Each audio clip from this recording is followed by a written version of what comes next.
Corey and Sanford, thank you so much for agreeing to talk to me about TAing the exercise physiology class. This year, in addition to the normal duties associated with TAing, I'm going to ask that you give your bodies to science. That's something you think you'd be willing to do? We have to work out for 10 weeks. Yes, you do. You have to work out hard for 10 weeks. So you're going to go shoot for some really high goals. So this is going to be probably harder than you worked out since you were on the crew team and since you were in early stages of track. So I've written up a couple contracts here that you can look through. Corey will be expected to train on the bicycle to increase his aerobic capacity by 12% over the 10-week quarter. Sanford will need to engage in a vigorous weight training program to gain 10 pounds of muscle in 10 weeks. Where do I sign? All right. Look, your RER values are 0.74. You really haven't eaten much today. Yeah. All right, 10 seconds and we're going up, we hope. This is working, right? Where are you at, Sanford?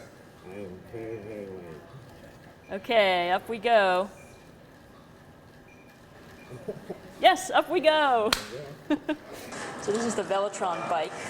It's showing how hard he's working, what his heart rate is, how fast he's pedaling. This is the metabolic cart. So this is showing what his oxygen consumption is and how much CO2 he's producing there in blue. Come on, Sanford, come on. Oh, there we go. All right, you're working. Way to go. 10 seconds! Come on. Push, Sanford! You got it. All right, all right, all right. Is that it?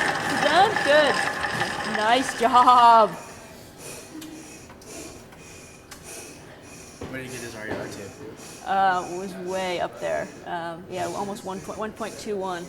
So usually they're right about in here when those curves cross over, when the CO2 and the O2 curves cross over. So it's another indicator for us how close he is.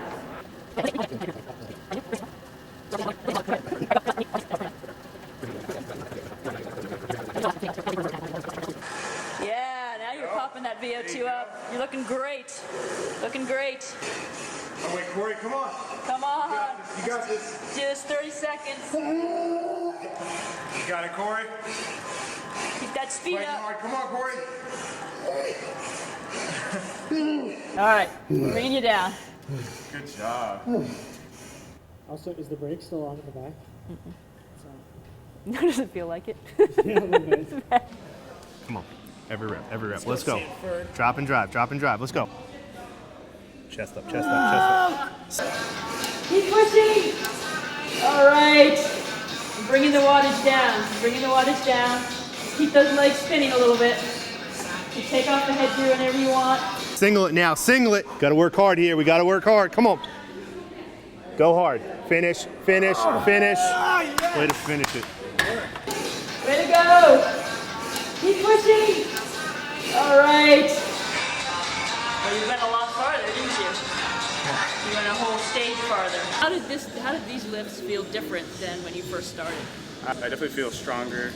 I guess feels better overall. In the very beginning, you kind of feel a little unstable, I guess. Good. And you've been putting on weight, right? Yeah, so I'm up about 8 pounds right now. So hopefully that's muscle. Okay, the TAs are back for their final testing round.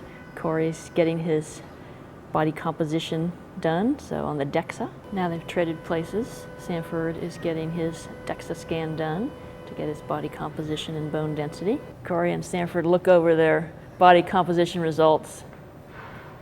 They did very well on the bone density, at least. There are several standard deviations above normal and very close in value.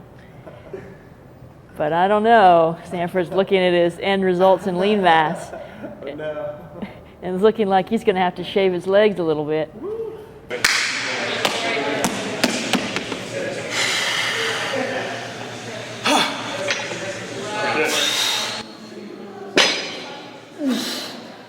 Come on. Come on, lock in. Abs tight. Come on, drive.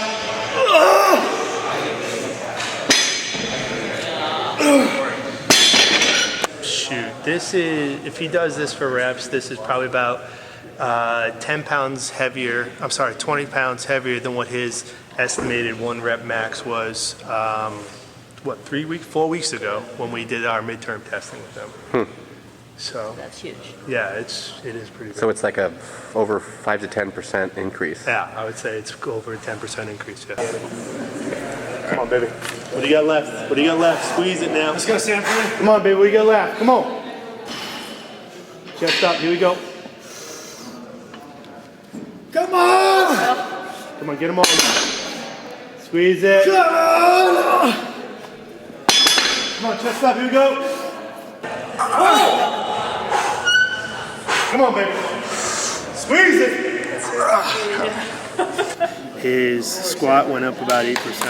Is that a significant gain that you see? Absolutely, absolutely. And it has to do too with how we changed his training a little bit too, where we focus more on the strength power aspect rather than a lot of hypertrophy type training. You know, instead of just working out and, you know, kind of noticing a little bit like, oh, I'm a little bit bigger, I'm a little bit more fit.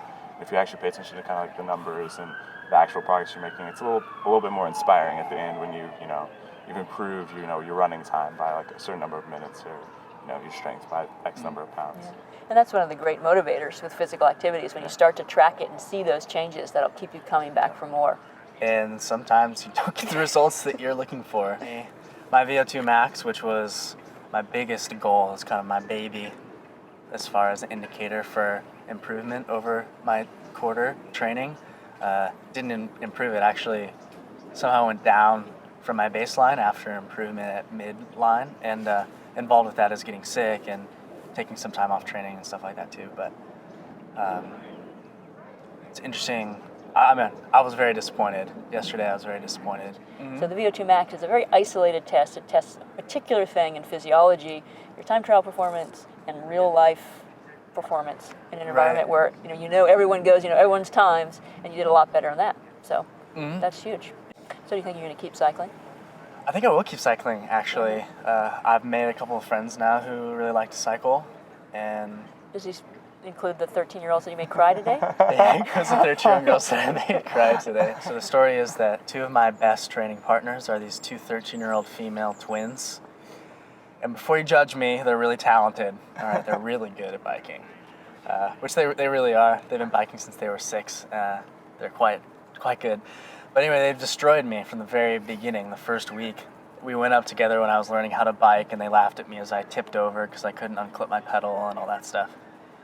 And slowly I've been like chasing them and getting a little bit better and a little bit better. And today was finally the crossover day where I beat these two little 13-year-old girls up. This is like literally the 7th time we've gone up Old La Honda together, which is a 3-something mile. I think it's 3.5. 3.5. But yeah, so it was exciting. It's exciting to improve, but also it's an important perspective to realize that beating 13-year-olds is not the end-all be-all. I made her cry, and I feel more bad about making her cry than I do good about getting better. So She's got to learn, failure life too. lesson. Yeah, Life is about can't always failure, be too. on top. yeah.